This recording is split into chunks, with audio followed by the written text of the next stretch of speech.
My opponent's claim is that global dimming has a negative effect on the globe for 3 reasons. First, because she believes that global warming is disrupting the pattern of rainfall. Second, she claims that global dimming is changing our climate. And last, she thinks global dimming has made us less aware of the effects of greenhouse gases.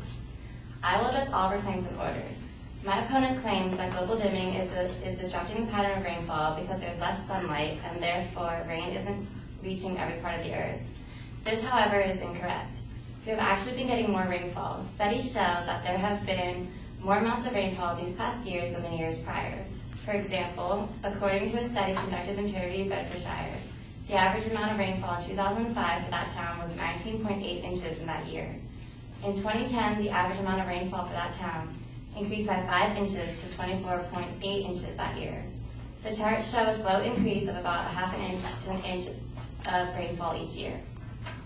My opponent claims that we are experiencing less rain because the sun isn't evaporating all the water fast enough to allow for rainfall.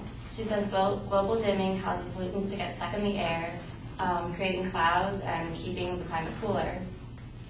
Well, if there's still leftover water being absorbed into our planet, we don't actually need that extra rainfall. This just causes harms to our crops because of floods. She also claims that the rain isn't reaching all parts of the planet. It is a fact that certain parts of the world do not receive as much rain as others. Take Northern California versus Southern California, for example. NorCal experiences up to 3 times the amount of rain that SoCal does. According to my research, global dimming has not had a profound effect on our rainfall patterns. My opponent claims that global dimming is changing the Earth's climate because clouds are keeping out the sun's rays and keeping pollutants in, thereby making our climate cooler. All the studies I have looked at have shown the Earth's climate greatly increasing in temperature, not cooling. A study conducted by Global Press and Dr. Kelly O'Day measured the temperatures coming off the ocean that usually cool down our climate. From 1990 to 2008, the ocean climate temperature increased by 32.43 degrees. Another study done this time on the ice caps shows the amount of days it took for the ice to freeze in a certain environment according to the experiment. In 2006, it took 10 days for the ice to freeze during the experiment. By 2010, it took 15 days for the ice to freeze due to an increased temperature in the Arctic. Think back to September of this year and the year before that. In years prior, by mid-September, by the time it came around, the blazing hot weather of August had passed and started to cool off for fall. This year, like last year, the hot weather of summer stayed around until the beginning of October. My opponent claims that global dimming is making us less aware of the effects of greenhouse gases. She says that since global dimming is cooling the climate, we are unaware of the greenhouse gases heating up our climate. She claims that they cancel each other out. This is not true. I have been aware of greenhouse gases since 2005. There are studies, experiments, movies telling us about the risks of greenhouse gases and have been for over 5 years now. Actually, in 1988, the Intergovernmental Panel on Climate Change was created by the United Nations Environmental Program and the World Meteorological Organization to assess the scientific knowledge on global warming. The IPCC concluded in 1990 that there was broad international consensus that climate change was human-induced. That report led way to an international convention for climate change. The United Nations Framework Convention on Climate Change signed over 150 countries at the Rio Earth Summit in 1992. The world has clearly been aware of global warming and greenhouse gases for quite some time now.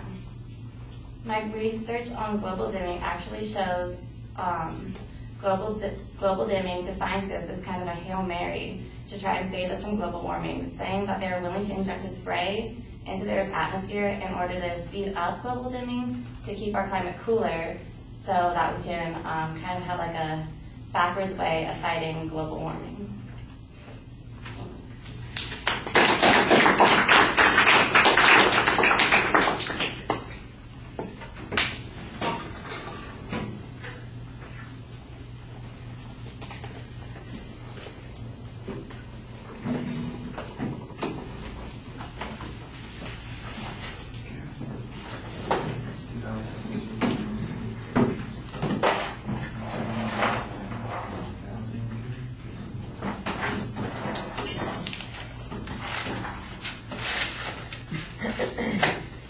All right, you labeled the claims pretty clearly, so there's no problem there. There's good transition on the 3 points that you're talking about. On the first point, you've got a direct contradiction of an assumption of the advocate's claim, and you've got some statistics on increased rainfall. I do think that you need to remind us a little bit more the background of the argument on global dimming and its relationship to the rainfall so that we know why that's an important piece of information.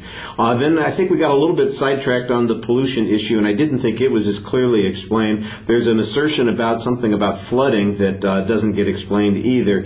And then when you talk about the distribution of rain patterns and how that's just a natural phenomena, I suppose that there's an inference in the advocate's claim that there's something, that the patterns have changed in some way, shape, or form, and your illustration in Northern California versus Southern California is supposed to show that how it just occurs on a regular basis. But you need to explain what the impact is. You give us the idea, the theory, but I'm not sure that you've given us the conclusion that you want us to draw from that.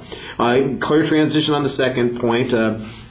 You gave me a statistic on one study that sounded kind of incredible to me, and I don't know if it's really that incredible. I heard it wrong, or you read it wrong. Maybe it is that incredible. That there was a 32-degree difference in the ocean temperature, or a change in the ocean temperature at one point, and I'm not sure if that was from one location to another or if it was a generic change in the temperature, and that seems to me like a pretty dramatic number. And if that is true, then again, the same sort of thing. We have to have a clear explanation of what that in the long run means. The one study that you cite about how long it takes for the ice to freeze, I thought that was an interesting illustration about how temperatures have actually climbed.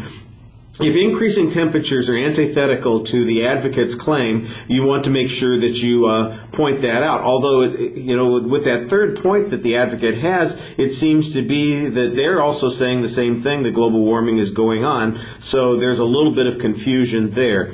I think the easiest point for you to respond to is the notion that we are somehow neglecting global warming because of global dimming, that we haven't noticed it as much or that it doesn't seem to be as significant. And then you basically point out the fact that we have all kinds of research that's now been pointed at this. We've got an organization that is supposed to monitor the research. We've got international conferences that talk about these kinds of issues. And global dimming is an issue that's likely to come up at those conferences. So the assumption is that everybody is too stupid to notice global dimming and account for it in their research.